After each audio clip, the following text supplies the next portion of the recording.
Hello, and welcome to Shop Talk, the insider's guide to transforming your retail business, brought to you by 5x15. In this morning's first session, we'll hear from Bridie Hall with From Maker to Retailer, taking the step from designer maker to owning your own store.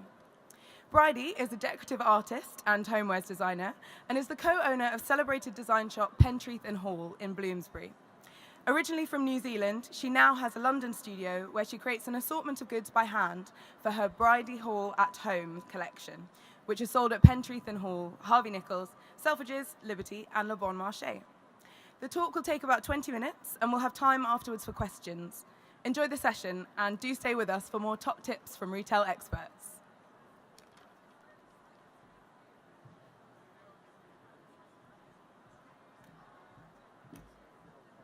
Hello everybody, I'm Bridie, as Isabel so kindly said. So I'm here to talk about my experience of being a maker and how that evolved into becoming a retailer. It was something actually that kind of happened quite naturally together over time. There's been no linear progression, it's just been more a case of going with the flow. I'll start at the beginning, from when the shop opened. Is that up? It's me and Ben, and sort of one of our very first months back in 2008. So I'll start at the beginning from when the shop opened, and then I'd love to share with you sort of the things that I've really learned over my time as a maker and a retailer. So yeah, 2008, Ben, I don't know if you know Ben Pentreath or not, but he's an architectural designer and interior decorator. He'd started his practice a few years prior to this, and as it was growing, he needed extra space to put architects, and he'd rented the shop across the road from his office, where he planned to put a few architects and draftsmen in the back. But as it was a retail unit, it had to continue to be used as a shop and open for business on the street. So he'd planned to sort of partition the front part of the unit as a shop. I was a specialist painter, and I had been for 10 years, and it had been, it really was starting to take its toll on my body and wear me out. I'd been working in the area where Ben and I ran into each other, we're old friends, and started this sort of fantasy conversation about how it would be good that I would, if I ran the shop for him, and how wonderful life would be. And we actually really quickly agreed that this would be a good idea. So 6 weeks later, Ben Pentreath, as it was then known, sort of opened its doors. So from day one, we've practiced the principle that we only sell what we love. And I just want to say in this talk as well, I'll go in between being a maker and being a retailer, because that's sort of what my life is. I chop and change between the two all the time. So some points will be about the shop, and other points are going to be about me as a maker, but they all kind of meld into one for me. So from day one, we practice the principle that we only sell what we love, because there's always a possibility that you're going to end up living with a shop's worth of products, if you kind of go out of business. And also you can't work with a simpler criteria than that. So our strapline's good things for the home, and the simple practice is just we sell what we love. I started working in the shop Tuesday to Friday, so it was part-time, and that left me 3 days a week to develop and produce ideas for products and objects that I'd always been making as an artist, but never really had an end point that I was working towards. I've always made stuff from a child, something I've done my whole life. It never occurred to me that I would start my own product range that could be commercial and I could sell and would be a success. Ben has always been really enthusiastic about my work, and he really started to encourage me to start up my homeware range once the shop was open. And I think if I didn't have him as my champion, I'm not sure I would have really taken the chance. So I've been lucky that I've always been in business with someone who's sort of held me aloft. Anyway. That's the interior of the shop and the sort of first days of it existing. So time passed. We opened in 2008. By the beginning of 2010, I was ready to wholeheartedly begin producing products, whereas before I'd just been making the odd thing and dotting it around the shop. I began to produce products in a bigger level, bigger scale, and I aim to launch Bridie Hall at home later in the year on my birthday in September. So the range would include decoupage trays featuring antique imagery that I'd collected. It had scented candles based on smells of rooms of a country house that I'd imagined. There were lacquered cases of intaglios from a sort of make-believe grand tour that I'd never taken. I made faux coral. This is all having a background as a specialist painter. I made plaster models of geometric solids and obelisks. So needless to say, this wasn't the most pedestrian of homeware ranges, but it included everything that I loved and nothing that I'd seen before outside of a museum, and that really mattered to me. So slowly but surely, Bridie Hall at home has grown since its launch in September 2010.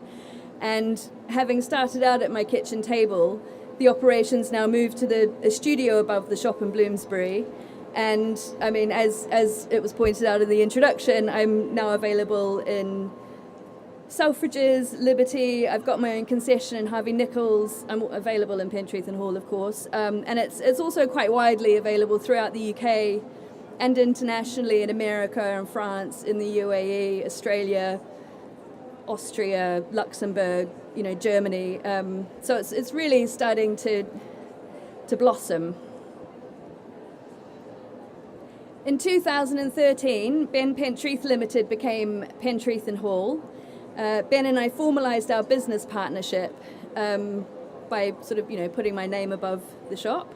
And I oversee the day-to-day running of the shop, and I'm the principal buyer of this. So this, along with having Bridie Hall at home, this is still a very, very major part of my work day. Together, to date, through Pentreath Hall, Ben and I have developed and produced a successful and growing range of lacquered and upholstered furniture. We make trays, we make mirrors, with a range of patterned papers that furnish a collection of desk accessories, and the patterns also be made into a carpet. We've got a collection of needlepoint cushions, which I'll talk about in a little bit. We have a range of greeting cards, we have a lamp, we've got a range of marble paper lampshades, and we've just started sort of making ceramic, and we've made a really lovely sort of classical reproduction of a creamware candlestick, which we'd like to do more of.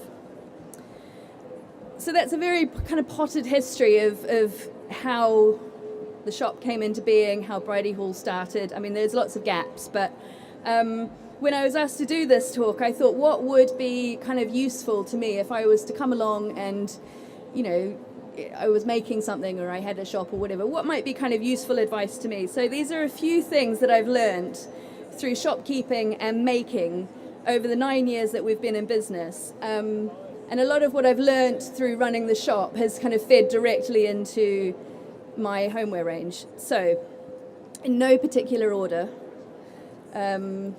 here is the first slide, and it's a slide of the homepage of our website.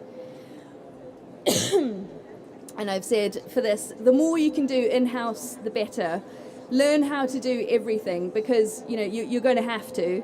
To begin with, as soon as you grow, your time becomes more valuable, and then start to outsource it. But at the very, very early stages, like you have to do everything in-house. And I mean, if you look at the homepage here, we still do all our own graphics. We have an in-house website builder now.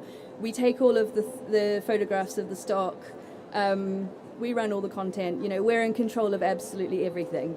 So the beauty of my scenario, starting from running the shop from the very beginning, that I was involved in every aspect of its growth. So effectively it was on the job degree, master's degree in business. I ran the spreadsheets, I ran the sales day books, I worked on the margins, I learned about how crucial ordering the right amount of stock is. A small business cannot have all of their cash tied up in one thing because, there's not a lot of cash around. And all of this also, it fed into how I would run Bridie Hall at home.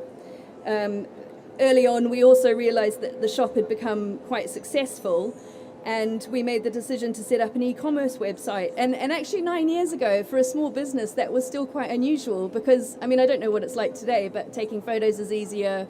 You can take high-res photos on your phone now, but you couldn't back in the day. And so there was a lot of work. It was unusual for a small business to do what we did at the time, but spending the time setting this up enabled me to learn about product photography, learn about photoshopping. I know how to run a website now. I know how to, I've always known how to update products. And knowing this followed very closely with then dealing with image requests and product loans from the press, because we could so effectively and essentially ourselves just photograph the stock and put it online. We made it very easy for the press to just come to us and request everything, which was, it was really, really effective. And, because we could do all of this ourselves, we had kind of complete control of getting ourselves sort of out into the wider world.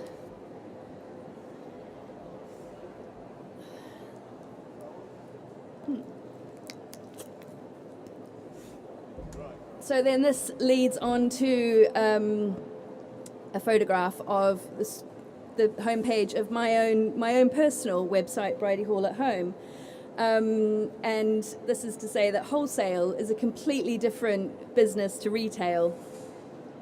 After a couple of years of testing the waters with my Bridie Hall at Home range and selling stock solely through Pentreath, the shop, as it was known at the time, I decided that it was time to up my game.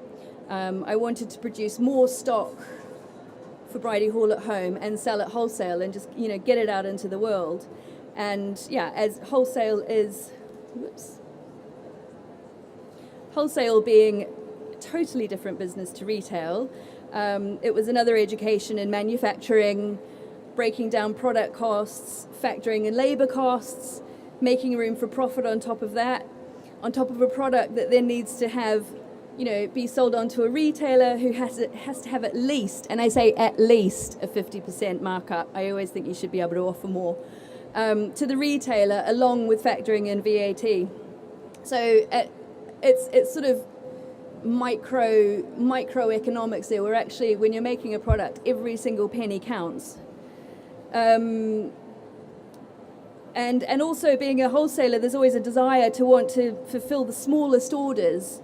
But the reality is your minimum order has to be big enough for to make it worthwhile for you. If someone wants 4 of your whatever you're selling, I don't know, you kind of need to make it 40. So you learn all of those sorts of lessons. Like for a maker, how time is spent getting a product to the market is very important, I've learned. And my secret, it's probably everybody's secret, is make as much as you can in the shortest period of time.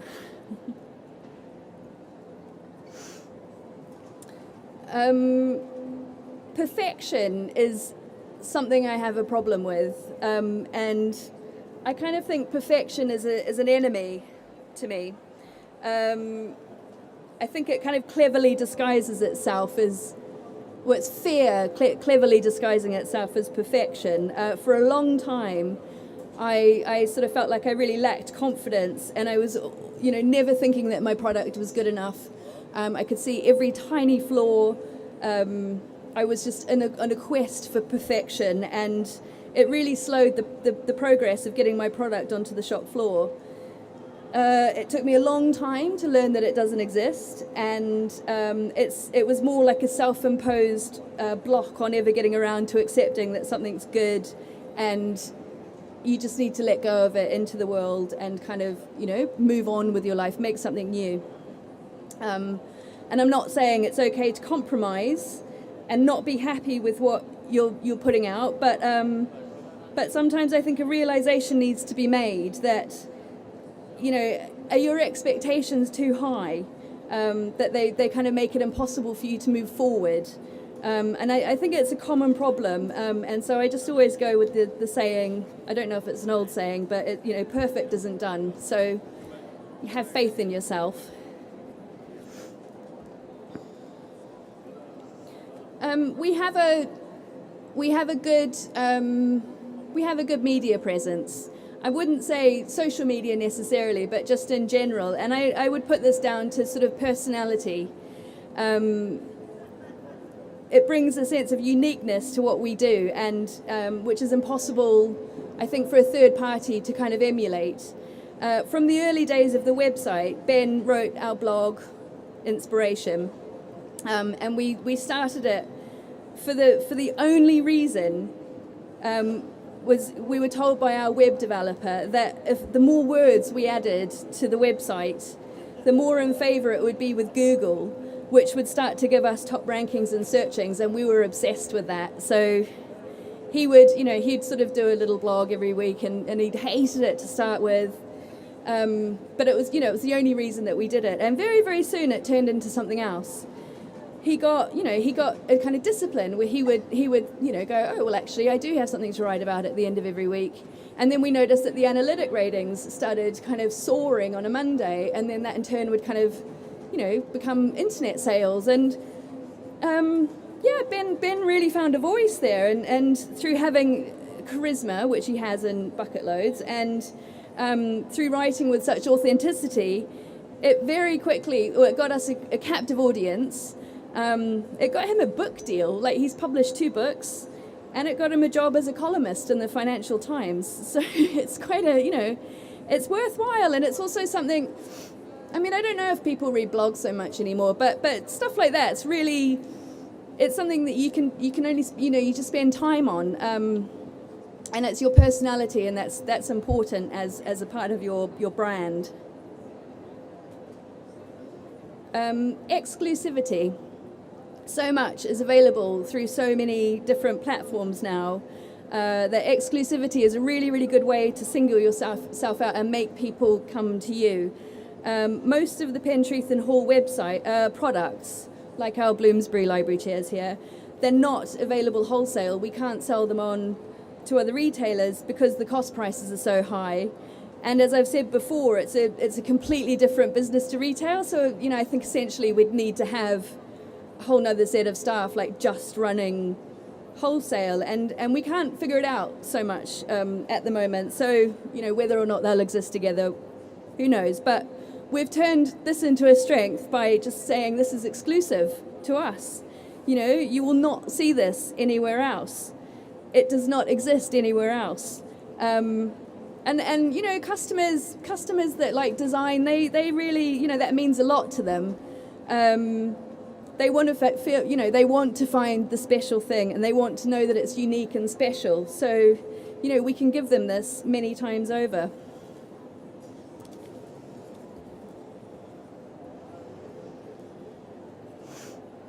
Collaboration is has been an interesting experience for us. So collaborate. We've worked with the charity Find Sell Work for a few years, and it teaches prison inmates serving long-term or life sentences needlepoint. And we've been fans of theirs for years and years and years. And finally, they approached us to collaborate with them, and we gave them a set of patterns, which are our geometric patterns, which you'll also see in our papers and carpets. We gave them a set of these patterns, and the prisoners, sewed them into cushions, and we sell them in the shop. The inmates get paid for it, and the collaboration on a whole has been very, very fulfilling to us. I saw firsthand how it helps inmates after actually spending a day on a prison wing with them and talking to them about the work. Something really very beautiful is produced, like needle points. Kind of it's a dying art. It's so time consuming. So just fundamentally, it's going to be expensive. But yeah, we produce something beautiful together. The prisoners are happy, we're happy, and the customer should be really happy because it's a charitable business. No one's actually making any profit on these. So the customer's buying something that essentially should be sort of 3 or 4 times more expensive. And there's, more beauty in the world, if you ask me. Okay, so running a business, I think, everyone prepares for hurdles along the way, but I'd just like to say there's no point preparing for the worst, but because you never know what's going to happen, and a lot will go wrong, a lot does go wrong, and it will be what you least expect. We opened the shop the week that the Lehman Brothers sort of filed for bankruptcy, and we kind of all plummeted into recession. I'm not sure is finished, but on Rugby Street, where our shop is based, we've had an episode of sinkholes appearing in the street. So that's a guy standing in a sinkhole right outside our shop, and then the entire street. Maggie was also on our street. She's here. She remembers it. The entire street was sort of shut down for 2 weeks, and you can't do anything about it. It's full of holes. We've had a ceiling collapse in the shop. We've had a smash and grab. There was a murder-suicide on the street. Quite significant upsets, along with sort of every other kind of pedestrian upset that happens along the way. They're all eye-openers, and I think it's just a lesson that you really have to learn to roll with the punches. Like, it doesn't stop happening, so you've got to kind of just really buckle down and keep working through all of it. Become a showman. When everything is available online, give your customers a reason to leave the house. So I think, everyone needs to push themselves with display. I like to see things I've never seen before, and I really, and I try to create sort of vignettes or whatever that people have never seen before as well. So I would advise you to take excursions with very critical eye, go out and look at shops, see if you can find anything that hasn't been done before, because I think it's hard now, and I would challenge you to really, step up and make beautiful scenes to get people out of their shops, out of their houses, and, come and see you. Be reactive. Take advantage of being small and able to make small quantities of product. This is a fairly kind of terrible photograph, but it's of a tea towel about the Brexit election or referendum last year. I think we were the only people that had any fun with it. Ben and I designed a tea towel for Brexit while we were literally waiting in the pub for Ben's husband Charlie to turn up. So another benefit of learning to do everything ourselves, Ben taught himself how to do graphic design, was that we could run up we could sort of design these in half an hour. We ran up 300 of them. They sold out straight away. Like, we literally make it up as we go along, and that's the beauty of being a really small business. There's nothing wrong with that. So, you can be really reactive. Make and sell what you love, not just what sells. So from day one, we've practiced the simple principle that we only sell what we would personally own and live with. And I only make what I love and that I'm happy to live with, because realistically I do. I live with it all of the time. It's surrounding me. Someone recently said to me that they felt like my work had a really good energy to it. And I think that can only be because I really love it. I really love making it. I'm really happy when I make it.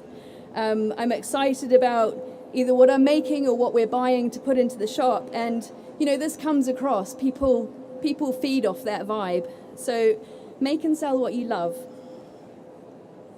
And don't be afraid to go off the rails. It will take you somewhere new.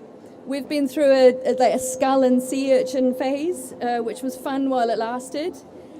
And, I'd say it's good to shake things up, push yourself. You'll surprise yourself. If anything, it'll just kind of guide you back to the road that you're already treading. But, yeah, go off the rails.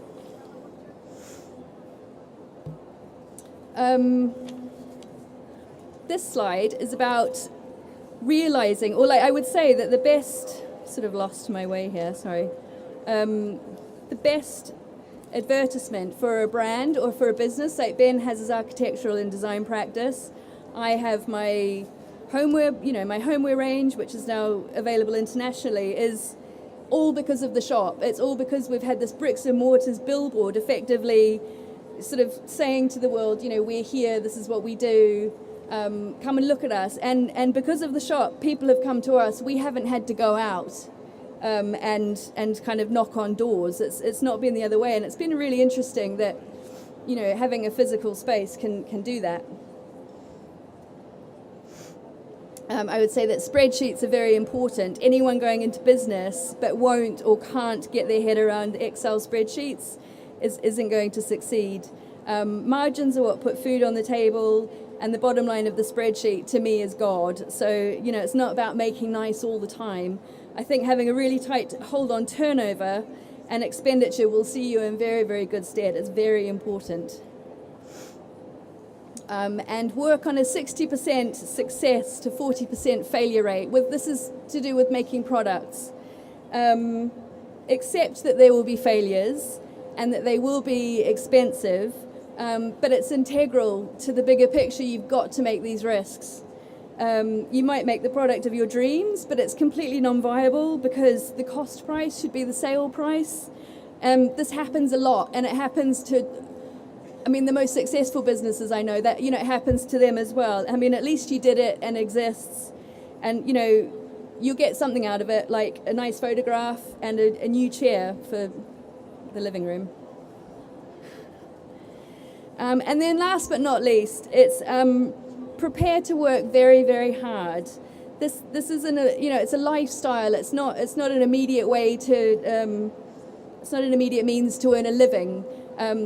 You'll be box packing, you'll be packing internet orders, you'll be cleaning stuff, you'll be doing your data entry, your sales spreadsheet, you'll be doing stock photography, being in contact with the press. And then on top of that, if you've got a shop, you're opening the door, kind of putting your lipstick on and talking to customers who you have no idea, where they're coming from, what they're going to demand from you over the course of a day. So you kind of got to fire on all four cylinders all the time. And if you can't, make like you do. Because I would say also if you make it past 2 years and you haven't completely burnt out, then you're doing the right thing, you're on the right track. So stick with it. And that's all I have to say today. So thank you for listening to me.